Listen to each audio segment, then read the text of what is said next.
এখন আমাদের সামনে বক্তব্য নিয়ে আসছেন ইনসাফ হাউজিং ডেভেলপমেন্ট লিমিটেডের সম্মানিত ডিরেক্টর সাবেক এজিএস কুমিল্লা বার অ্যাডভোকেট ইয়াকুব আলী চৌধুরী।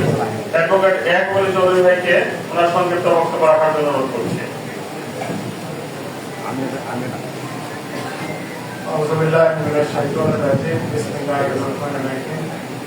আমার খুব বেশি বক্তব্য নাই, আমাদের সম্মানিত চেয়ারম্যানই বক্তব্য রাখবেন।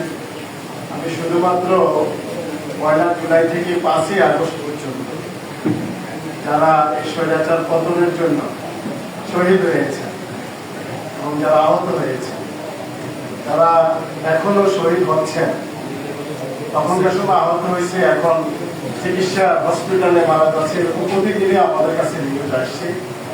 এই সময়ের মধ্যে আমাদের 650 ভাই ইতিমধ্যে শহীদ হয়েছে।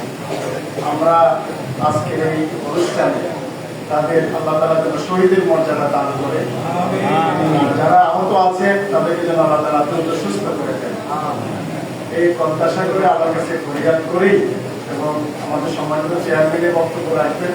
এই কথা বলে আমার বক্তব্য শেষ করছি। আসসালামু আলাইকুম।